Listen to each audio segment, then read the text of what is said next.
मौसम खराब होने के कारण परमिशन नहीं मिली, इसलिए मैं आभासी तरीके से, वर्चुअल तरीके से आप लोगों के साथ बात कर रहा हूं। मित्रों, मैं सबसे पहले माँ थावे वाली और माँ पीतम्बरा को प्रणाम कर कर मेरी बात की शुरुआत करता हूं। बिहार के लाल स्वर्गस्थ भिखारी ठाकुर जी को भी प्रणाम करता हूं। वो हमारे पड़ोस के सारण के ही थे और भिखारी ठाकुर जी के सम्मान में एनडीए ने छतरा में एक बहुत बड़ा भव्य स्मारक भी करा है। लोक कलाकार भिखारी ठाकुर आश्रम की स्थापना भी हमने की है और भिखारी ठाकुर जी के नाम पर एक फ्लाईओवर भी बनाया है। मित्रों, इस चुनाव में ये चुनाव कोई विधानसभा के सदस्य को चुनने का चुनाव नहीं है। ये चुनाव बिहार का भविष्य तय करने का। बिहार किसके हाथ में रहेगा? जंगल राज सालों तक बिहार पर थोपने वालों के हाथ में रहेगा या नीतीश कुमार जी और नरेंद्र मोदी जी की जोड़ी ने बिहार को जो विकास के मार्ग पर चढ़ाया है उनके साथ रहेगा? ये बिहार सुशासन बनाम जंगल राज का चुनाव है। गोपालगंज वालों ने 2002 के बाद कभी भी यहां से आरजेडी को जिताया नहीं है। मुझे पूरा विश्वास है कि इस बार भी अपना ये रिकॉर्ड गोपालगंज के मतदाता संभाल कर रखेंगे, आगे बढ़ाएंगे।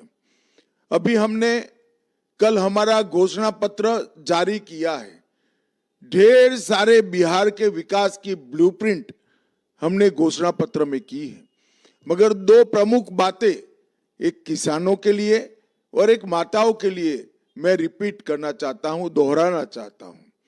सबसे पहले अभी जो 1,41,00,000 जीविका दीदी को नरेंद्र मोदी जी और नीतीश कुमार जी ने इनके बैंक अकाउंट में 10,000 रुपया ट्रांसफर करा है, वो सभी जीविका दीदी को 2 लाख तक की अमाउंट उनके बैंक अकाउंट में हम अलग अलग तरीके से भेजेंगे। और दूसरा, मोदी जी 87 लाख किसानों को 6,000 रुपया प्रति साल देते हैं। अब आप एनडीए सरकार बनाने के बाद ये 6,000 में 3,000 रुपया एनडीए सरकार बिहार की भी जोड़ेगी और 6,000 की जगह 9,000 रुपया मिलेगा। भाइयों बहनों, 87 लाख किसानों को प्रति साल 9,000 रुपया मिलना और सभी जीविका दीदी को 10,000 मिल चुका है, 2 लाख और मिलेगा, 2,10,000 रुपया देना, ये बहुत बड़ी बात है।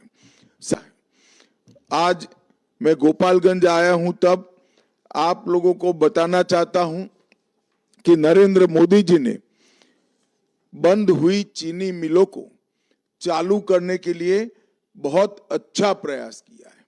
रीगा चीनी मिल को चालू कर दी गई है। 3 चीनी मिलों में, जिले में 3 शुगर मिले, इथेनॉल प्लांट, चावल और आटा मिले और डेयरी प्लांट को आयोजित करने का हमने काम किया है।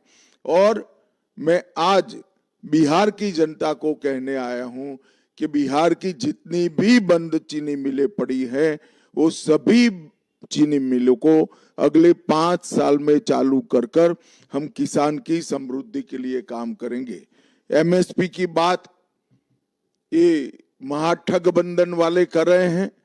मैं बिहार के किसानों को बताना चाहता हूं कि 2014-15 में धान की एमएसपी 1,310 रुपया थी।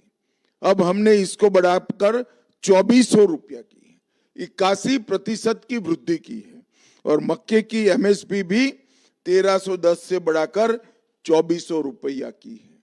और गेहूं की एमएसपी 1,400 से बढ़ाकर 2,600 रुपया करने का काम भारतीय जनता पार्टी की सरकार